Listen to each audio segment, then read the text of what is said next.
Deborah, Deborah ya uwazama la mie. Mama diva wawa, Mama beauté, toujours humble, toujours devant.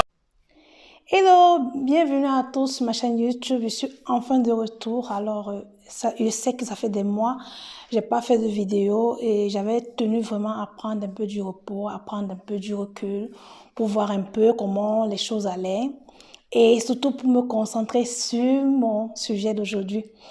Et tout simplement pourquoi? Parce que j'ai pris mon temps de repos, parce que j'étais en train de faire un essai pour tomber enceinte. Donc voilà justement le but de ma vidéo d'aujourd'hui.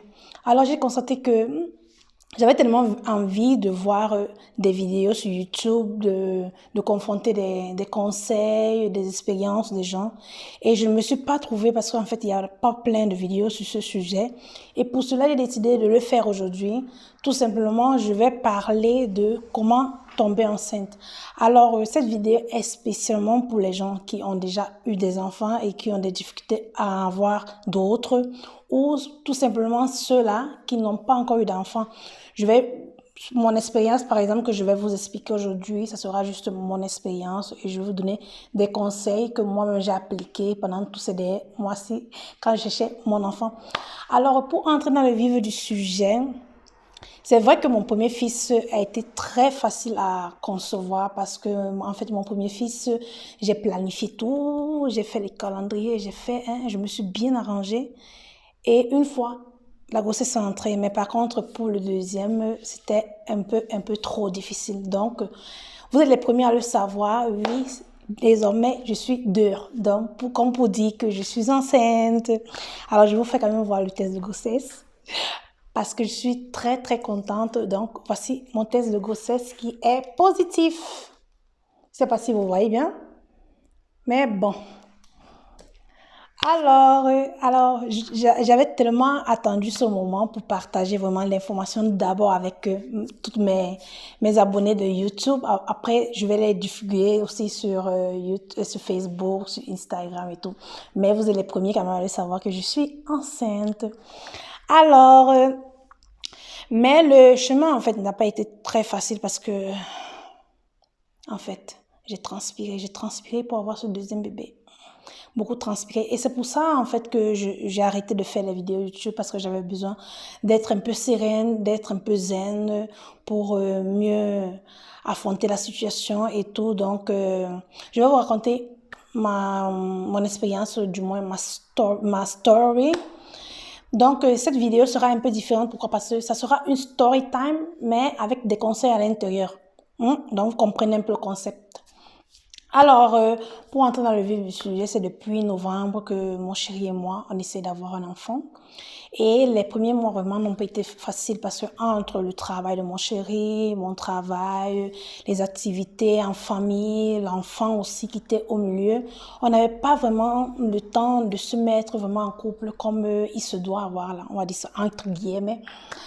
Et en novembre, justement, comme je disais tantôt, on a commencé à essayer d'avoir un enfant, mais ça n'a pas été possible novembre, décembre, janvier, février. Rien du tout. Et à partir de ce temps-là, j'ai décidé en fait d'aller voir mon médecin. Et je suis allée chez mon médecin, je lui ai dit, écoute, j'ai besoin d'une recette, je sais pas comment on appelle ça en français, t'as fait. Ce sont quand tu veux par exemple voir le gynécologue, tout ça, il te donne genre un reçu, genre pour pas t'y prendre le rendez-vous, je sais pas trop.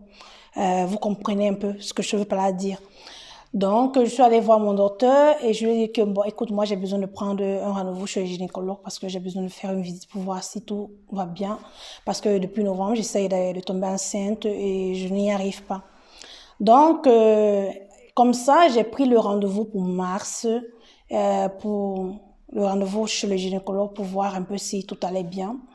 Et entre-temps, qu'est-ce que j'ai fait? J'ai téléchargé, il y a une application sur Android que j'ai téléchargé dans mon téléphone. C'est une application qui t'aide à compter ton cycle, à te dire les jours d'ovulation, des jours à risque et tout. Donc, et en fait, l'application est vraiment complète parce qu'à l'intérieur, tu trouves un peu de tout. Tu trouves aussi, il y a aussi un forum où il y a les gens qui ont des difficultés à tomber enceinte.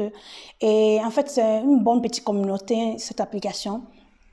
Je l'ai aussi téléchargé dans mon téléphone, donc ce qui faisait que j'utilisais aussi. C'est vrai, je connais compter mon cycle, mais bon, j'avais quand même besoin de l'aide, tu sais.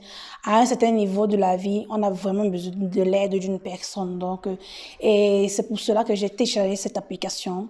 Entre-temps aussi, j'ai continué, parce que moi, je suis une religieuse, bon. Je suis une chrétienne, pas religieuse, parce que religieuse, c'est un peu trop dire. Je suis une chrétienne et entre-temps, j'ai mis les prières. J'ai demandé à ma mère de m'aider aussi dans les prières parce que ma mère, c'est une diacre et c'est une femme qui est beaucoup concentrée sur Dieu, en fait. Je vais dire ça comme ça. Et je lui ai aussi demandé de m'aider dans les prières. Et chose qu'elle a faite. Et on a continué à attendre.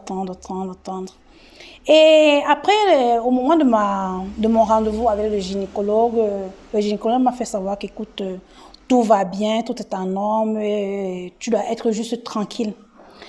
Après la visite chez le gynécologue, j'ai décidé de repartir chez mon docteur et puis je lui ai dit, écoute, ça fait des mois, j'ai pas pu tomber enceinte. Qu'est-ce que tu me dis? Qu'est-ce que tu me conseilles? Il m'a dit, écoute, déjà, ne t'abstiens de manger de rien. Donc, ça veut dire que ne te dis pas dans la tête, non, je peux pas boire, non, je peux pas manger telle chose parce que non. Il m'a dit, écoute, tu manges tout, tu bois tout.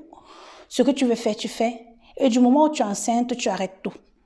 Oui, parce qu'en fait, pour revenir un peu en arrière, en décembre, justement, j'ai décidé d'arrêter de boire. Pendant un mois, j'ai décidé d'arrêter de boire, d'arrêter de manger la viande crue, le poisson cru, toutes ces choses-là que normalement quand tu es enceinte, tu peux pas manger. Et ça n'a pas toujours donné. Donc elle m'a dit, écoute, ne te stresse pas, tu dois être vraiment très zen, vous devez être relâché, vraiment à repos. Ne pas trop y penser. Et c'est vrai, on vous dit toujours ne pas trop y penser, mais au fond, quand même, nous, on y pense tout le temps, parce que quand la période des fécondes arrive, tu es toujours en train de penser, oh, il faudrait que je fasse des rapports sexuels, il faudrait que je tombe enceinte et tout, tu te stresses tout seul, tu vois un peu.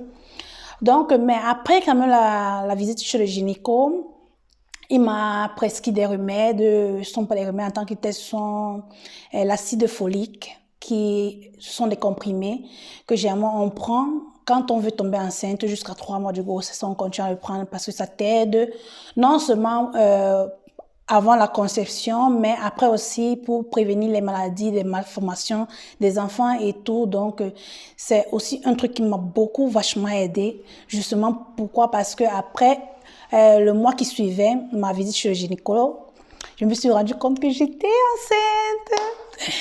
Et je suis vraiment très, très contente. Je suis vraiment hyper contente. C'est vrai, maintenant, il faudrait que je sois un peu tranquille. Je respire un peu. Et je passe d'abord ces 3 premiers mois-ci. Et bon, mais dans l'ensemble, nous sommes tous contents. Donc, je voulais justement dire que les gens, en fait, qui essayent d'avoir des enfants et qui n'arrivent pas à l'avoir, moi, je vous conseille beaucoup d'être tranquille. C'est vrai qu'après, quand vous essayez, vous n'arrivez pas à avoir les enfants, ça devient un peu compliqué. Mais essayez un peu, comme moi j'ai fait, de télécharger une application qui va vous aider. Et il y a aussi un autre truc que j'ai appris ce mois-ci. J'ai appris un autre truc. Il y a les tests d'ovulation, en fait, qu'on vend en pharmacie. Même sur Internet, on les vend, les tests d'ovulation. Ça veut dire que tous les jours, tu vas essayer de faire le test d'ovulation. C'est un peu comme un test de grossesse.